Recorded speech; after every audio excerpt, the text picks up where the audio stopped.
We were in the video together, and we did an anime. That was one of the first animated videos ever to be made on green screen. And I was in a India taxi. He was in the back, and I was driving an India taxi, and that was done on green screen. And at the end, there was a beetle in there, a blue beetle. That was actually my beetle, but we used the animated version of it. I used to have I only just got rid of it recently. I had a 1969 VW Beetle, fully restored, but it'd seen better days, so I had to get rid of it. I just didn't have the time or patience to kind of restore it anymore. So Do you like classic cars? I love classic cars, man. What's your favorite right now? My favorite right now, which I would love to buy, is a Mustang, an old school Mustang though, not the new ones. I think the new ones are pants. Yeah, the Ford ones. Yeah, they're rubbish. But the old Ford Mustang, they're like a 1960s one.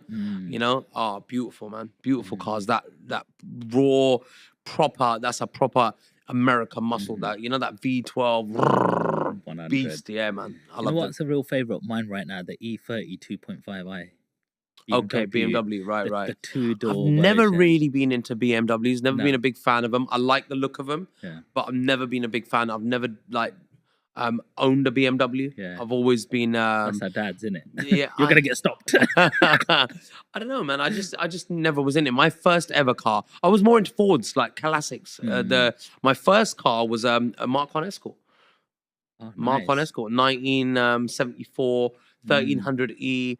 I had the Recaro fishnet headrest, bucket seats, all the wood paneling, real wood, not this plastic painted stuff. You know what I mean? Like proper. It was, man. They're worth money now as well. Yeah, I wish I'd kept out, but those are different times of your, you know, your journey and that. But that was my first car many years ago. 100. So you done a collab with DCS as well, Shin, right? Yes, love Shin. John Media. Yeah. That was a really nice collab. Buddy rang me and asked me to feature on a song with him, and that was I was so overwhelmed by that because I grew up listening to him, and for somebody that you've looked up to call you and ask you to be on one of their songs, that was like another yes. Pinch me moment. Yeah, man.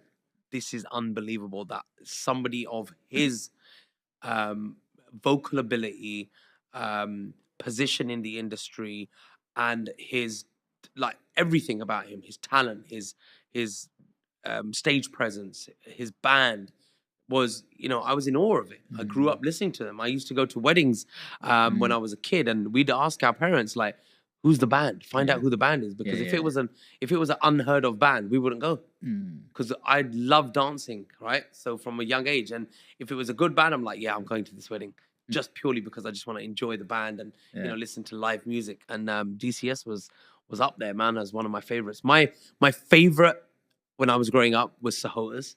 I love the Sahotas, and I think Sahotas was one of those.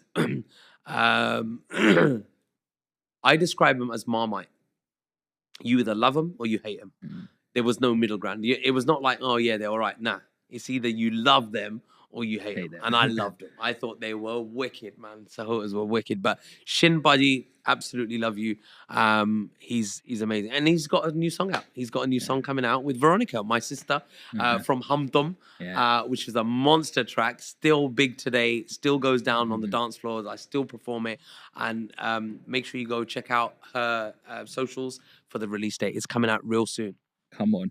How do you work with so many different artists? Like, everyone has a different vibe, different energy, something different they bring. Yeah. Jay's got his sort of rapping sort of style, or, you know, a different style. Saz, sort of Rishi, and, you know, like, how do you have the ability to work with so many different artists?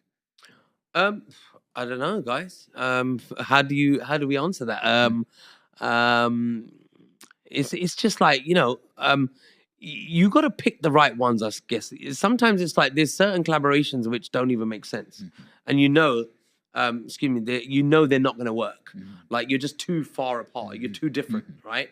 And a lot of it is about chemistry. You know, you got to click and you got to vibe. You got to enjoy their music to start with, to even want to think about doing a collaboration. You know, so the ones that we have done, they've been done because there was a reason behind it. You know. But then going back, like, say, 15, 16 years ago, when those other collabs came in, we didn't know if we were going to get selected. We just had to do our best. And if they liked it, they picked it. Fortunately, everyone that we got offered got picked. So I was on so many of them, man. I was, like I said earlier, Missy Elliott. That one was with Missy Elliott, Timbaland, Magoo. Magoo passed away not so long ago. But that song, all of those songs, they've just had their 20-year anniversaries. Wow. The Missy Elliott and Madonna, that was Me Against the Music. And I was featured on that. Those were just mad moments, man. All pinch me moments again, man. We're like, what the hell? Just to see your name in the credits. Britney Spears, Madonna, featuring Rishi Rich and Juggy D. It's like, what? What? Yeah. What do you mean? Like, how did that happen? That's mad. It's mad. 100. Absolutely. There's two songs that you get a little bit muddled up with, isn't it? There's two songs that you sing that the lyrics are very similar. Yeah, Najina and Dance With You. Yeah. Yeah, I do. I get, and that's what happened when I was recording, because we picked up. So we did Najina. Najina was a hit, right? Yeah. It was like #1 6 weeks when it first came out. Everyone was like, "Who is this kid? Where's he come from? Like, is he from a musical family?" And I wasn't. I was just some kid from Southall who enjoyed music and sang in the park with his mates and at clubs and pubs, and I was in nightclubs before I should have legally been in there, but I was in there because I was performing, you know, so I was allowed to go. But yeah, man, I've lost my train of thought. What's the lyrics you get muddled Oh up yeah, with? so the lyrics were we went in the studio to do Dance With You, and what we did was, because Najina had already become a hit, we took the verse from that and we chopped around, played around with it, and changed the melody and a couple of lyrics, and used that in Dance With You, and it worked. And not many people realized that it was the same and very similar to Najina, practically the same. So it's now I'm going to probably get it wrong. So ਕੁੜੀ ਸੋਹਣੀ ਬੜੀ ਹਿਮਨ ਮੋਣੀ ਨਾ ਤੇਰੇ ਜਿਹੀ ਹੋਣੀ ਕਦੇ ਲਕੈਂਦਾ ਜਦੋਂ ਹੱਸਦੀ ਤਾਂ ਪਿੜ ਵਿੱਚ ਨੱਚਦੀ ਨਾ ਗੱਲ ਮੇਰੇ ਵੱਸਦੀ ਤਾਂ ਦਿਲ ਕਹਿੰਦਾ ਉਹ ਤੇਰੇ ਬਿਨ ਨਹੀਂ ਜੀਣਾ. So that's Najina. Yeah. And then Dance With You is ਕੁੜੀ ਸੋਹਣੀ ਤੇ ਅੱਖ ਮਸਤਾਨੀ ਤੂੰ ਗਿੱਧਿਆਂ ਦੀ ਰਾਣੀ ਇੰਨੀ ਗੱਲ ਸੁਣ ਜਾ ਤੂੰ ਦਿਲ ਖੋਲਿਆ ਤੇ ਮੇਰਾ ਮਨ ਮੋਲਿਆ ਤੇ ਇੱਕ ਗੱਲ ਹੋ ਰਿਆ ਨਹੀਂ ਗੱਲ ਸੁਣ ਜਾ ਉਹ ਮੈਂ ਤਾਂ ਤੇਰੀ ਨਾਲ ਨੱਚਣਾ. Very similar. Yeah. Very similar. So easy to mess up. And I'm actually just quite surprised that I got both of them correct there.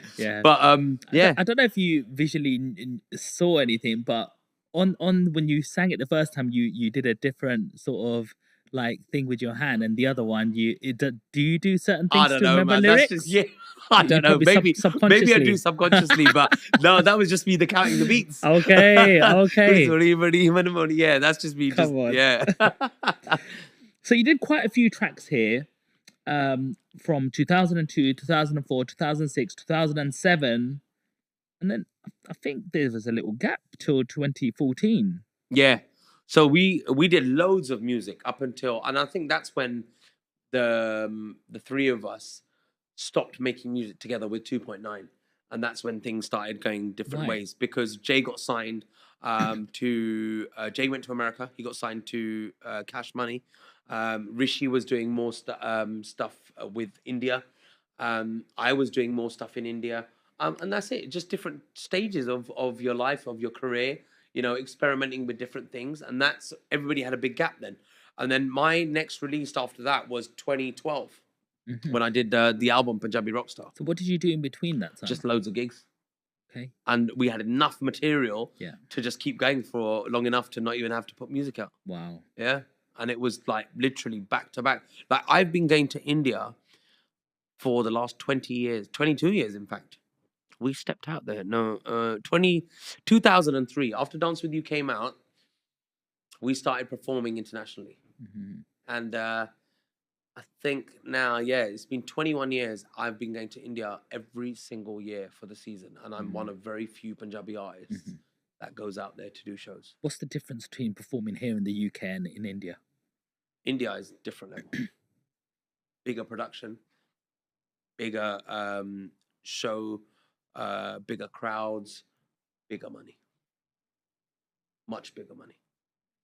It's different ball game, man. Different ball game. How did the crowd react to you differently in terms of the UK crowd and the Indian crowd? Um, in Punjabi, we say "Jameen Asmaan da fark." Really, Yes, and that which means is heaven it's and earth.